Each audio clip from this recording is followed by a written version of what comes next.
The Likud party is presenting a very unified stand these days, supporting the government during the IDF operation in the Gaza Strip. But the Likud does wish to convey its own message regarding the events. We spoke with former IDF Chief of Staff and current Likud Knesset candidate, Lieutenant General in the Reserves, Moshe Bogi Ya'alon.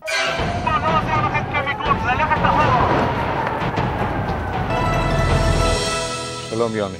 Shalom. So ground missiles have reached Be'er Sheva. Does this surprise you at all? No, it doesn't surprise me at all. Actually, this is a result of a policy of retreat. The situation on the ground, having Hamas in Gaza, is a result of the disengagement, in which we believed that we have to go to territorial concessions, either by agreement or by unilateral steps. And actually what we got, instead of peace and tranquility, is Hamas, Islamic jihadist government in Gaza, assaulting, offending our civilians around the Gaza Strip on a daily basis. Well, let me ask you now, looking back and saying what you're saying now, aren't you a bit disappointed you didn't come out even stronger against this process of the disengagement? I was in the military as a Chief of Staff. I opposed the idea of disengagement, which I believed might enhance extremists in the region and not moderates in the region. I wasn't in a military. I wasn't in a political role. I served a military role, and I said what I have to say as an officer. And actually, yes, we pay the price of the policy of concessions and appeasement, which can't bring about any peace to this region. Now, throughout the past few days, there was a lot of talk of the ground operations, but in a fearful way. We've heard you say to the Israeli media that this fear shouldn't be a consideration for the Chief of Staff.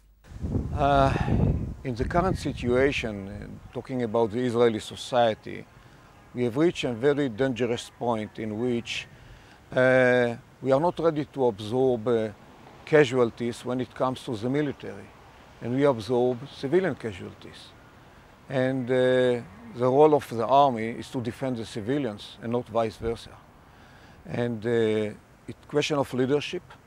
The Israeli leadership doesn't play a positive role in this context, and it should be changed in the very near future.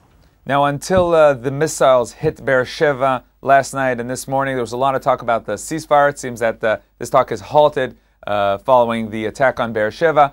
Can you tell us, how do you respond to this talk of a ceasefire with Hamas at this point? It's too early to speak about ceasefire, especially when it comes from our side.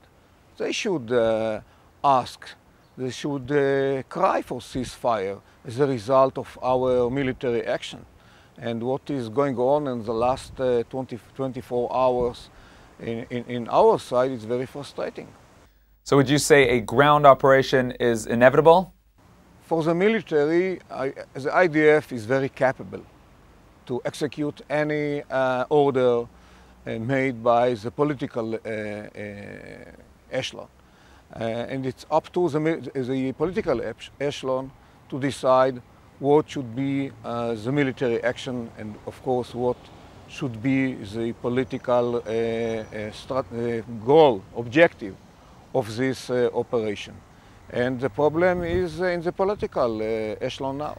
Now let me ask you on the political level. Right now it seems everyone is talking about unity, but isn't it maybe the best time for the Likud to say, we were right, we told you so, we warned of the results of a Gaza retreat? We should be unified, backing the soldiers, supporting the civilians in Be'er Sheva, in Ofakim, in Netivot, in Sderot. When it comes to the political arena, it's go without saying that we have told you. Former Chief of Staff Moshe Bogi Ya'alon, thank you very much for joining us. Thank you.